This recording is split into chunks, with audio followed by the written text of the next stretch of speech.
Hi, welcome to VYAPT Growth Series, Season 2, Episode 29. And in our growth series today, we have with us Mr. Vijay Banka, MD of Dwarikesh Sugar Industries Limited. Hello, Vijay. Welcome to VYAPT Growth Series. Very good afternoon. I'm happy to be here. Thank you so much, Vijay. In our growth series, we have four curiosities, and we'll start with the first curiosity, uh, which is around the sugar industry, and primarily in terms of the kind of sustainability as well as the strategy they are putting in, the kind of growth aspects we are seeing in Indian industry. Can you throw some light around the sustainability as well as the growth of sugar industry in India? Uh, very good afternoon. The sugar industry has is now on the cusp of a paradigm shift. Basically, the model is undergoing a big change. Hitherto, sugar industry was considered to be a part of the commodity sector. Now we are considered to be a part of the energy sector. There's a big transformation that has happened over the last few years. The sugar industry has also evolved. Uh, we are a rural industry, and we touch upon the lives of lakhs of farmers and their families, and then we have our own employees. So we are kind of we form a backbone. We form an important pillar in the rural India, the entire industry. Of course, we are one among the many that they are. So sugar industry hitherto was a very cyclic industry. We sugar industry used to have 2 good years followed by 2 bad years, and then an average year. Now the transformation has happened in a big way. Sugarcane prices have gone up over the years, as a result of which the farmers are enthused to grow more and more sugarcane. And we have also helped the farmers. We have done our bit. We have contributed to the improvement in the yield of the farms. So from the same acre of land, from the same area that constitutes our command area, we are able to help the farmers to develop their productivity. Their yields have gone up. So basically we have witnessed to a big transformation that has happened in the lives of the farmers as well. Their incomes have doubled up, and we see a lot of rural prosperity. A few years ago, there were not many two-wheelers, four-wheelers in our in the villages and the towns surrounding our sugar mills. But now you can see, the consumerism has also entered the rural sector, rural India in a big way. So we have touched upon the lives of many farmers. They are dependent on us. We are dependent on that, or dependent on them. It's a very complementary relationship. So now, what is the big change that has happened is the government has brought in this ethanol blending program, which has made a big change in our model. We are now sacrificing, from the same sugarcane that is grown by the farmers. There are alternative uses which have come up. One among them is to manufacture ethanol from the sugarcane. So, in a sense, we are sacrificing sugar production in favor of ethanol production. Fundamentally, India is a surplus producing nation, so that makes sense because we need to cut down on the sugar production and bring about have more of ethanol production. Ethanol production helps the government, helps the sugar industry in a big way.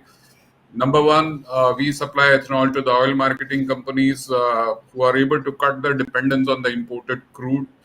Number two, government pays us a decent price for our ethanol, as a result of which a viability of sugar mills have improved.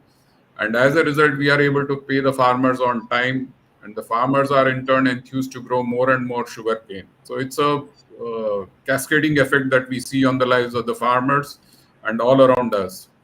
And ethanol blending program is here to stay, because still we are still far away from the lofty targets which the government has set. The government is talking about 20% blending by 2025, and we are there at 10% blending. So it's a very sustainable model. It's a sustainable model in the sense that it improves the viability of the sugar mill. It helps the government in reducing the dependence on the imported oil, and it helps the farmers because it improves their productivity, it improves their lifestyle, it does wonders for them. Okay, so you talked about that. Now the sugarcane industry or the sugar industry is no more only dependent on sugar, because ethanol is also one of the products of the business. Earlier it used to be only limited to seasonal business per se. Is it now become more of a perennial or a round the year kind of a business now? Absolutely. You see, now there are various feedstocks which are being used for making ethanol. So we have also technologies have evolved over a period of time. A few years ago, we could never think of making ethanol directly from sugarcane juice. So now sugar mills are able to produce ethanol directly from sugarcane juice. So what we do is during the season we produce sugarcane ethanol directly from the sugarcane juice, and during the off season we during the season we generate B heavy molasses, which is kept and stored, and we use the B heavy molasses during off season to generate ethanol once again. So the distillery operations, then ethanol manufacturing operations go on for almost full year. So we see all year round activity in the sugar mills. Earlier, it used to be only 6 months of crushing, and thereafter, it wouldn't be interesting to visit a sugar mill. But now you can visit any time of the year, and you'll find it interesting. Uh, Now that's really great to hear from you about the kind of diversification we are doing in sugar industry. But over the years, can you also talk about some of the innovations coming in? Because you talked about being the sustainable business and then the diversification happening in. What kind of innovations are we seeing in the sugar industry now? Be it biofuels and whatever ways possible, and what kind of employment generations is this going to happen? As you talked about that this is going to be a sustainable business, I'm sure it would lead to more employment generation both in direct and indirect formats. Absolutely. So let me talk about sugar mills, and let me also talk about the distilleries. Sugar mills, well, the technologies have evolved over a period of time. Sugar mills have become more and more efficient. The process losses in the sugar mills have come down significantly. A lot of effort is now being put in saving, reduction of the steam and the, energy per se, in terms of per unit of sugar produced or per unit of sugarcane crushed. So we are bringing about drastic reduction in the steam consumption, as a result of which bagasse, which is one of our byproducts, is now available, is now surplus with us, and we can find alternative uses for that. So a lot of changes have happened over the years. I mean, I'm just talking about the recent change of steam saving that is happening. Otherwise, over a period, many changes have happened. Now, in the distillery, now the most important thing that has happened in the distillery segment is that distillery per se is a highly polluting industry. Now, because of the stringent rules, regulations that are applicable on the operations of a distillery, and because of the innovations that have happened over a period of time, now there is zero liquid discharge from the distillery. So we are taking care of the ecological balance also. There is minimal usage of groundwater and absolutely no liquid discharge. All the pollutants coming out are they are treated, and then the water is recycled. So as a result of which we are there is great degree of contribution from the sugar mills for protecting the environment. And ethanol is a very environmental friendly form of fuel. So it is this clarion call given by the Prime Minister and the government to minimize the carbon emission. So we are working in a big way towards that. Many other changes are happening. For example, sugar industry can also generate green hydrogen. Of course, this concept is at a very nascent stage. A lot of work is happening, and I'm sure going forward, sugar industry will be able to do a lot in this space as well. Mhm, mhm. There's a question from one of our viewers. Is how are we focusing? So when you talk about, I'm talking about the entire sugar industry, not limiting to only your organization. How are we focusing on biofuel, and what is the credit strategy to pay sugarcane farmers on time? So I think I spoke about it when you asked me the first question.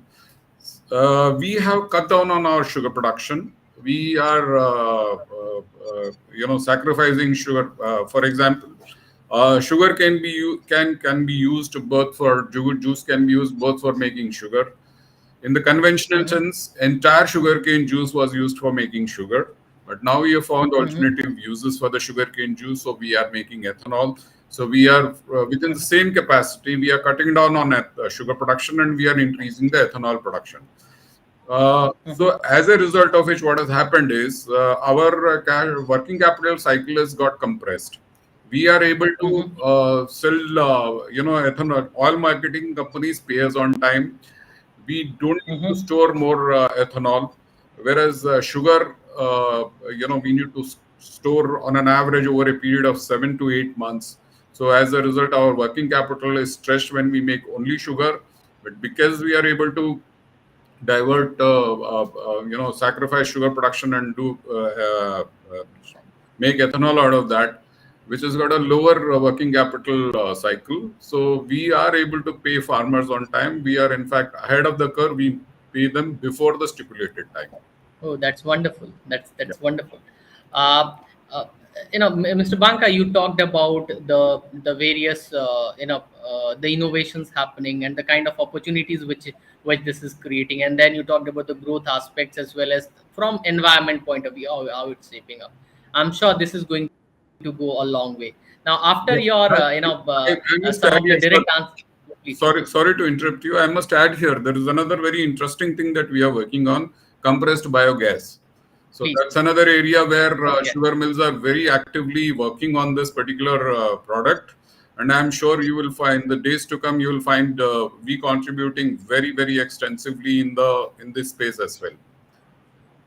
That's And going to be exciting. I almost also must say that a few years ago, maybe 10 years ago or so, if anyone would visit the sugar mill, you can, the stench can be felt at least 10-15 kilometers away. Now not. Now everything is so very well treated. So and most of the sugar mills are like, they are virtually resorts where one would be very happy to visit. At least our sugar mill plants are like that. Wonderful, wonderful. Mr. Banka, after some of the great questions and the great answers and some of the great opportunities which we are seeing in the sugar industry, we will go to our important round, which is a rapid fire round, part of my third curiosity to you. Here we are going to have 10 questions which can be answered in one word. Each question can be answered in one word or maximum of a sentence. Are you ready? Yes, I'm ready. So here we go.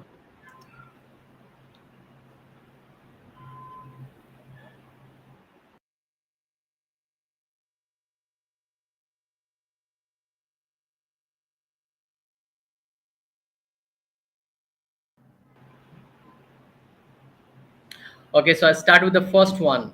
What is the motto of your life in one statement? Well, my motto is my company's mottos, which is we will find a way or make one. We'll either find a way or make one. Okay. If your life was a story, what it would be titled? Well, since I come from my background is sugar, I would say life is sweet. That would be the title of my story. Life is sweet. Your favorite book? Quite a few. I'm not a voracious reader, but I would still like to read and read again.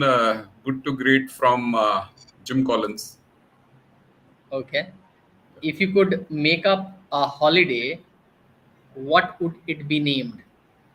Name of a holiday which you are Well, planning. holidays, yeah. Relax and rejuvenate. Okay. What always makes you laugh? Well, us entertainers, entertaining movies, of course, they make me laugh. Are you an optimist person or a realist person? No, I'm realist. I'm realist. One song which makes you happy. Oh, there are many. Well, Dancing Queen by ABBA. Okay. Yeah. One food you'd never want to give up. I mean, your favorite food. Well, I was born and brought up in South, so one food that I cannot go without is idli and good chutney and good sambar. Okay. Would you resemble more a dog person or a cat person? Dog person. Okay, so this was it. You have named your favorite book. Yeah, I named it. Okay, so the 10 on 10 to you in this rapid fire round. Well, very well answered in this particular round, the third curiosity. And we'll now move on to the fourth curiosity, which is about you as a leader. Vijay, in the entire span of, I'm sure, more than 30 years now, which you have served in the industry, you are one such name in the sugar industry which people would definitely look at, and the kind of remarkable journey and some of the transformational work which you have done. Obviously, it goes along in terms of shaping up the sugar industry here in India. Can you talk about, what are some of the lessons which you definitely like to talk about, maybe from your mentors or seniors, or maybe from your family, school, whatever, or during the course of your journey, you might have got it from somewhere, which has actually shaped your personality to contribute to the industry what you have been. And how has it impacted your leadership style? Well, I got into this industry in 1997 when my promoter gave me the opportunity to work with him. So I must say, admit that he has great ability to spot talent. I mean, I was a rookie then, and then he entrusted me the job of managing the finances of this company.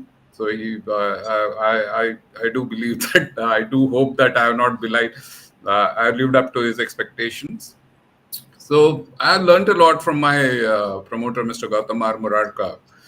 Though he's younger to me by a couple of years, but then he's got great. He's a very hands-on person, and he's been phenomenal in the industry. He's highly respected in the industry. So few things that I learned from him.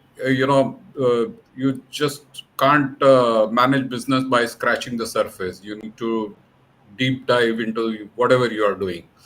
You need to be totally hands-on. You need to micromanage. There are a few things in our industry, where yes, we do delegate, and we do delegate with a lot of power to people with a lot of power and authority. But at the same time, there are a few areas which we need to micromanage. For example, sugar cane procurement of sugar cane is a big. It's just not procurement of sugar cane. It's what kind of sugar cane our farmers grow. That is more important. So we ensure that they grow the right quality of sugarcane, right variety. We would call it variety. They grow the right variety of sugarcane because the variety has to be a win-win variety. It should improve the yields of the farmers as well as it should be a variety which gives us better productivity. I mean, better input-output ratios that we can get out of it. So we have worked very hard on cane development, as we call it, and cane management. So these are the traits which have these are the traits which I picked up from my promoter, whom I would call him my mentor also. So it's been a phenomenal journey for me. It's been a phenomenal journey for our company. Uh, right throughout, we were respected in the industry for being the most efficient sugar company, at least in North India, if not the whole of India. So we've taken some calculated risks. We've been first in propagating some varieties of sugarcane in our area. We have taken that risk. We've some cutting edge technologies we have adopted in our industry, and the results are there for everyone to see. We get the best recoveries out of our sugarcane. So all these things have played a big role. You know, detailing and then micromanaging. All this have been they have added to my strength as well, and have helped me take care of our company in a better way. Wonderful. This was really nice interacting with you, Mr. Vijay, with the kind of uh, essence and the kind of insights which we could make from this particular interview about the sugar industry, the way it is diversifying, and the innovative methods which is being used. Good to know about you as a person, the kind of leadership skills you display, and the kind of contribution you have been to the sugar industry. Thank you so much for being a part of the VYAPT Growth Series. Thank you so much. It's been my pleasure. Thank you for giving me this opportunity. Thanks a lot.